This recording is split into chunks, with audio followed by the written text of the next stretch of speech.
We are getting started, and welcome everyone. So glad to welcome you. Thank you for being here.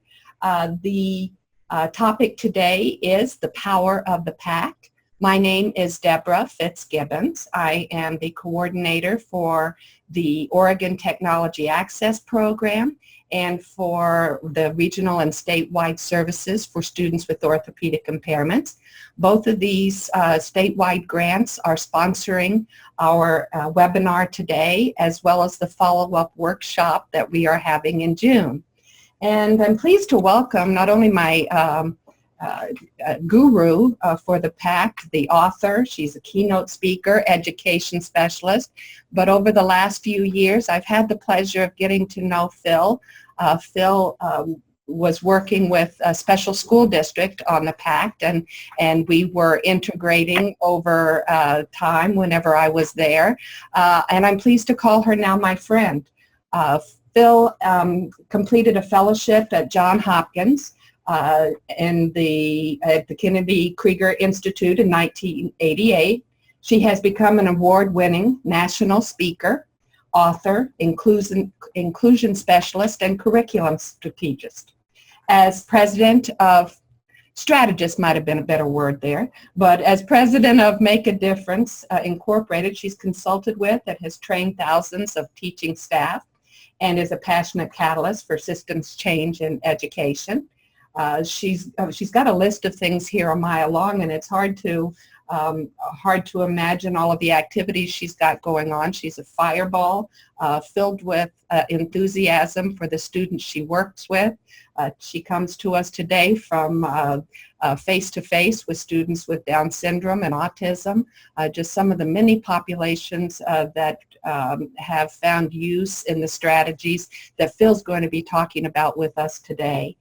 She is the author of the book, The Power of the P.A.C.T, and I am going to let Phil do the rest of the talking. Sit back, and for the next 30 minutes, Phil's going to give us a preview, and then we're going to have the last 15 minutes. Feel free to unmute yourself then, and we will be answering questions.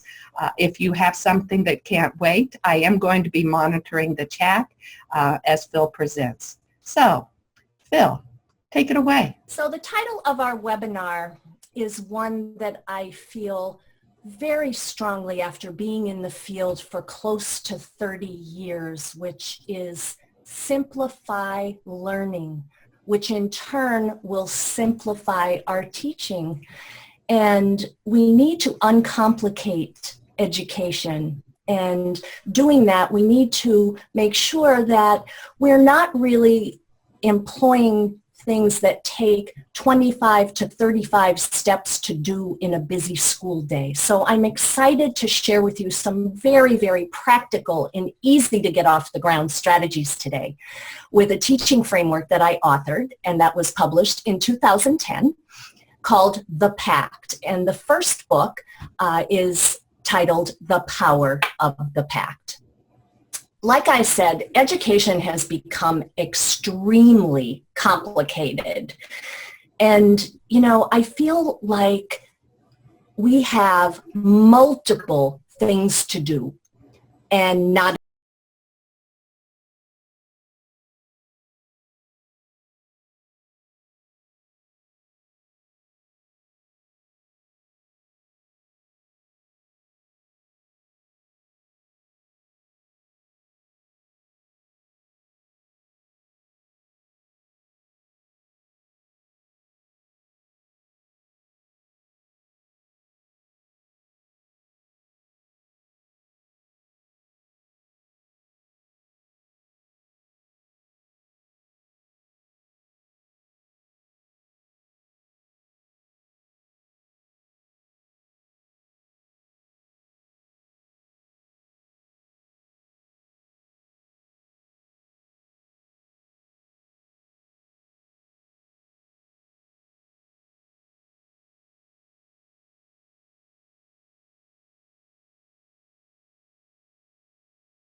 And I was able to support those teachers with showing them simple ways.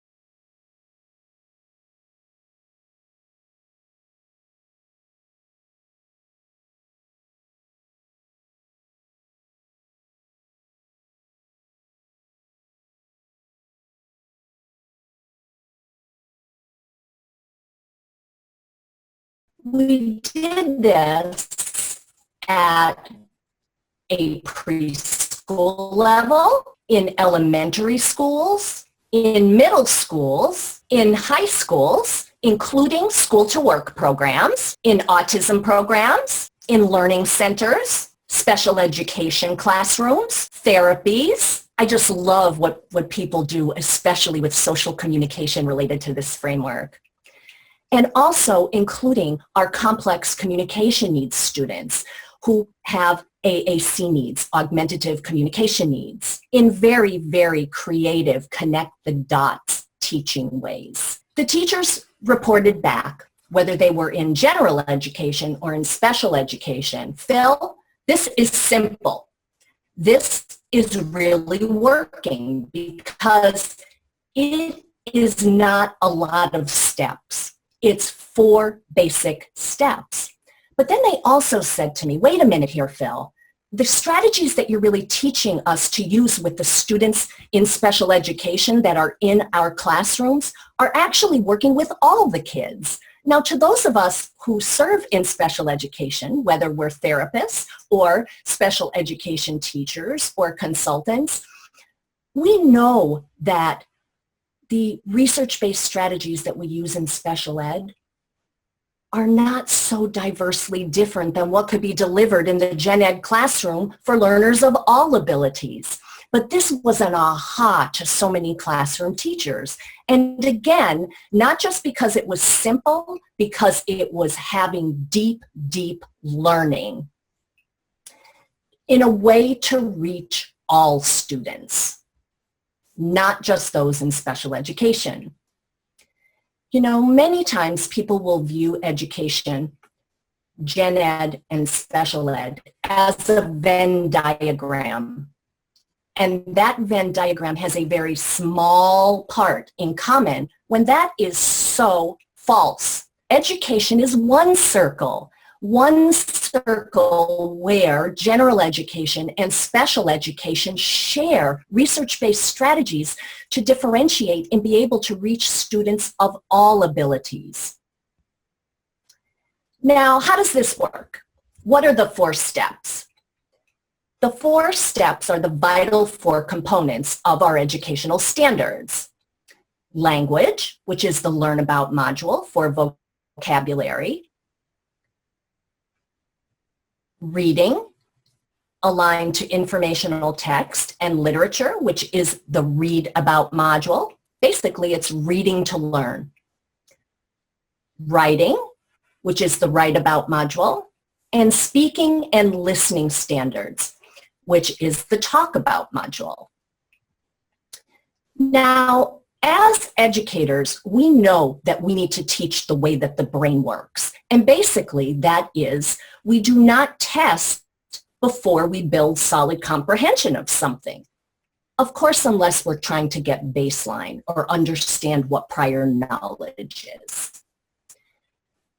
But we need to build a solid understanding and teach in a specific sequence that is multisensory, that addresses learning styles of all learners at all ages in a way that connects the dots so kids understand why they're doing what they're doing.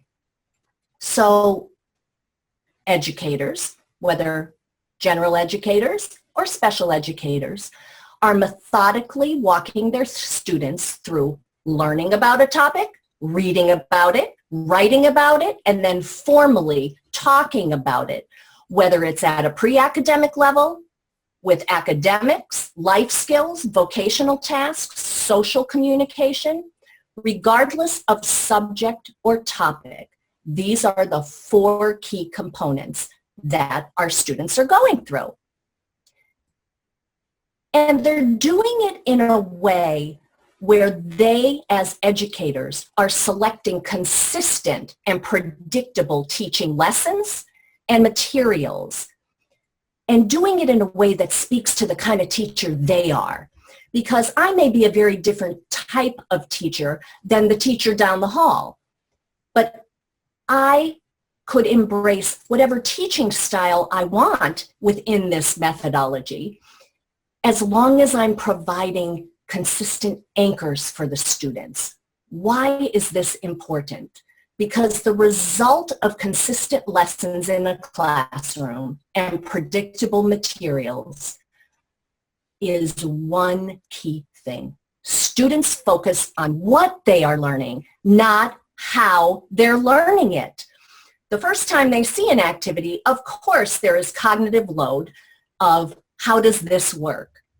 But after they know how it works, if they do it over and over and over again, they truly are focusing on the language they need to learn, because curriculum is language, whether it is academic in the subjects of math, ELA, science, social studies, or whether it's life skills in domestic living, vocational training, community living, or leisure and rec, whether it's in social communication, for having a conversation, listening skills, paraphrasing, perspective taking, summarizing, or in vocational skills, whether that is related to finding your strengths and challenges, being able to prepare for an interview, consistent lessons, and predictable materials.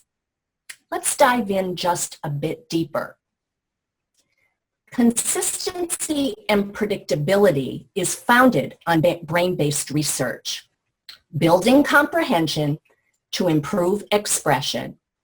The 2 steps and the 2 modules that focus on building solid understanding regardless of topic and regardless of age are the Learn About module and the Read About module. The Learn About module, which is color-coded green, green means go, is all about building strong vocabulary skills. And we know that the research shows that strong vocabulary skills are tied to academic success. In addition, they are also linked to social competence and linguistic competence, meaning how successful is someone using the language that they actually have in their brain. We then move that vocabulary to the Read About module, which is being able to understand main ideas, details, summary points, all related to that vocabulary they learned about.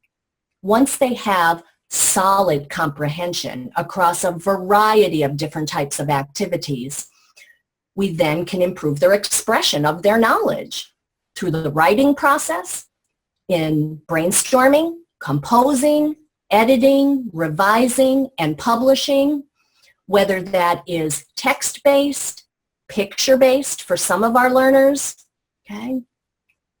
And then bringing that writing to being able to formally share that in an inclusive setting. Now, the P.A.C.T has as an underlying principle universal design for learning in any of the consistent instructional lessons or predictable instructional materials. The result of consistent instructional lessons, as I said before, is decreasing cognitive demand, but also it's increasing motor learning. Like, for example, if I were to reach down next to my desk chair right now to my briefcase, I know exactly in what part of my briefcase that I keep certain things. Without even looking, I know my motor learning of where I'm supposed to go.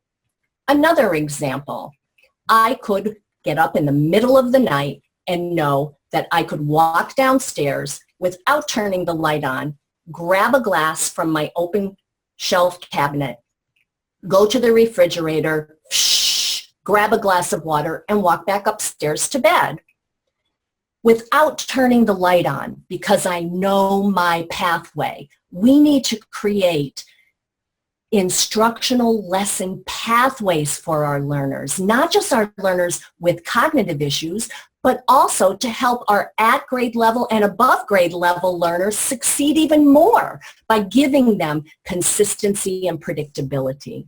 And I always do recommend, because I am a technology specialist, that we incorporate a balance of print-based materials and also tech tools.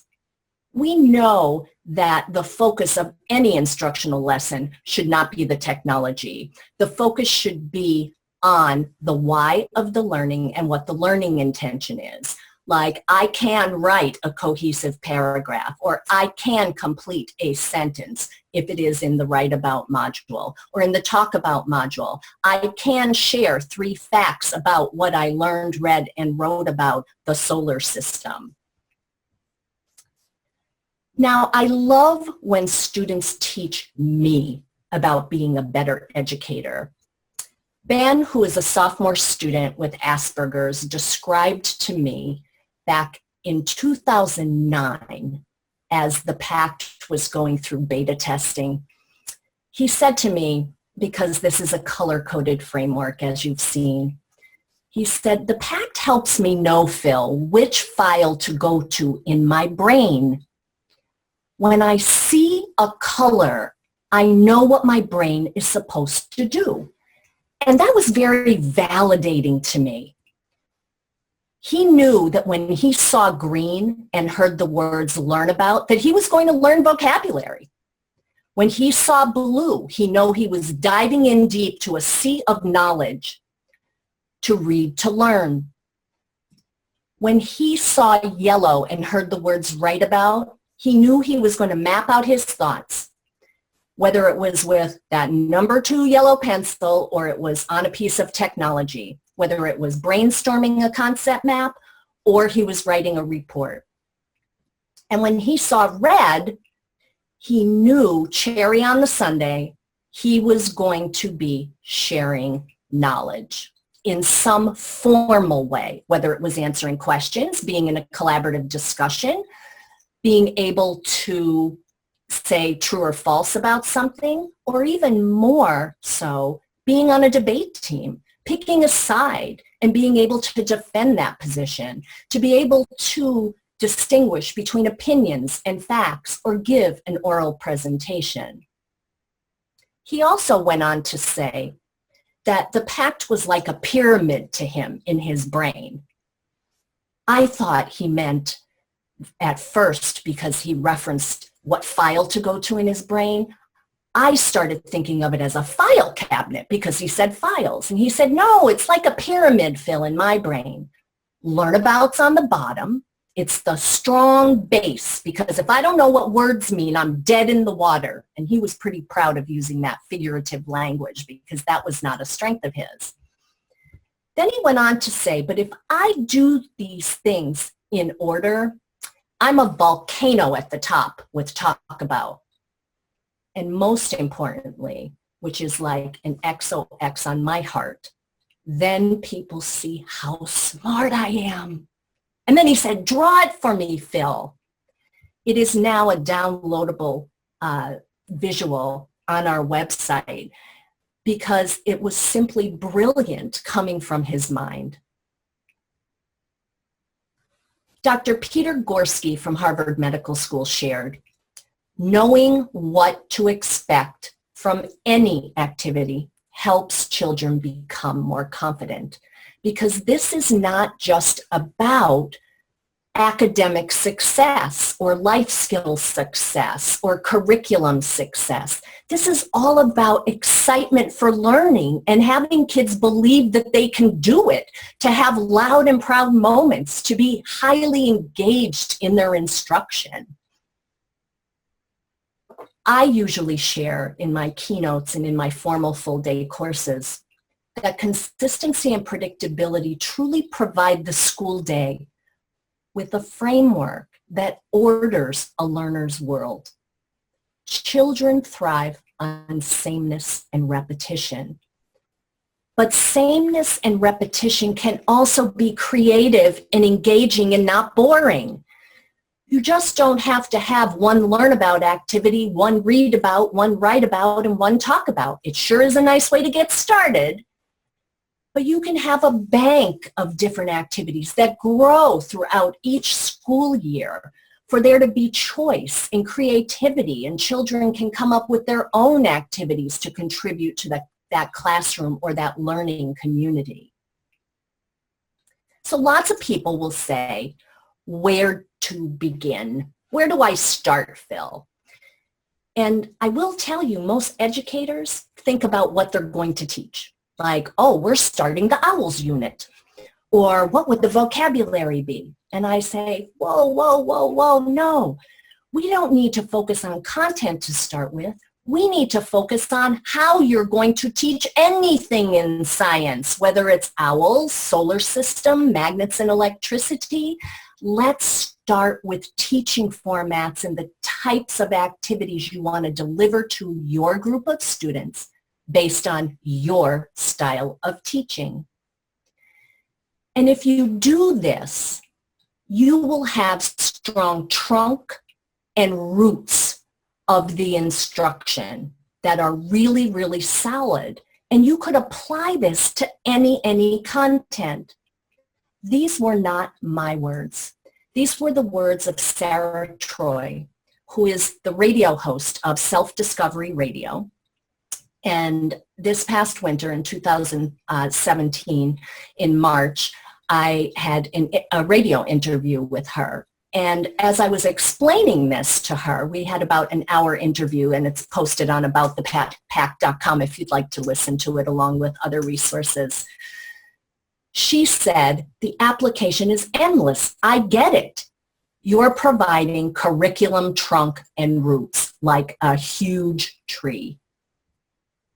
And you can do this for any content, like I said. Charlotte's Web, Setting the Table, The Revolutionary War, 3 Branches of Government, Riding the Bus, Ecosystems, OWLS, Making Taco Pizza, Global Citizenship. The application truly is endless. And this is a way for you to not only reach students of all abilities in a pathway of curriculum that will make sense to them based on how anyone's brain works, it also makes you feel good about accomplishing something throughout the day. I've always said, you know, I definitely know the things that I'm not good at, but I need to focus on the things I'm really good at and get better at them. And I will tell you, they're not 1,000 things. I do a few things and I try to do them the best I can and then expand them even further. But typically they're in certain components. Now the PACT is based on research. Certainly it's based on brain-based research that's been in the field since the 1950s. But we were seeing such success in the field, especially within the first 2 years of application, that in 2013 we got approved for our research studies in both Canada and the United States in 19 research sites across North America. And they were public school, private school, Montessori, preschool, all the way through school to work age group. We even had some adults that also, young adults in their 20s that had since graduated, and this was a special education study. Basically, we had learning outcomes, of course. We measured instruction time, and then also class participation, whether that was a vocational class that someone was taking, or whether it was their little cutie patooties in preschool type of class participation. And then in addition to that, we also did a staff satisfaction survey regarding the PACT and learner outcomes. And we had a range of students from developmental disabilities, complex disabilities, ASD, all the way through learning disabilities and ADHD. the results that came in across our close to 100 subjects. I believe we had 96 subjects total for a period of 2 years. It was a multiple single subject design study. Not only were the students meeting their learning objectives, their instruction time decreased. For each learner in the study, no exception, to learn the content and then demonstrate their knowledge, meaning OWLs of North America, their instruction time started and we tracked the individual subjects. Maybe it took them 30 to 45 minutes to master their learn about vocabulary. They were new to all the different activities. Wonderful, wonderful application and validity that was going on in our study. And then they went through read about, write about, and talk about. Then they went to the second unit. It might have been the solar system. They were familiar with their formats. The formats didn't change. The content changed. It was a Tupperware system for the curriculum. Less time to master that content. Next unit, magnets and electricity. Instruction time decreased a bit more. Teachers then took their survey and said that their prep time significantly decreased because now they knew how they were teaching. All they needed to do was put the content into their teaching formats. They also said that learners spent much more time in the general studies classroom if that was appropriate, and also increased their participation in lessons, which is very exciting to us. They reported that their engagement and cooperation also significantly improved. Behavior consultants were reporting less non-compliant and avoidance of task behaviors. And in our conversations with them, many had reported that they felt it was because our learners had true comprehension of what they were supposed to do and felt that they could participate and knew exactly what they were supposed to do. And that was exciting. So what I hoped to share with you today is that the P.A.C.T is not only founded on long-standing brain-based research, but we also have our own research on this system of sound instruction. That as you start to learn more about the P.A.C.T, it is deeply rooted in a blueprint for universal design for learning, embracing multisensory teaching to reach learners of all ability using consistent and predictable formats with standards-based instruction so that students truly understand, regardless of their ability, the what, why, and how of their learning. And this, we have seen, is bridging the gap between general education and special education. It is no longer one of my favorite architectural designs, the length of the Golden Gate Bridge between both these domains. It is more like a little footbridge, bridging that gap and also increasing our learner engagement. As you learn more about the P.A.C.T framework, we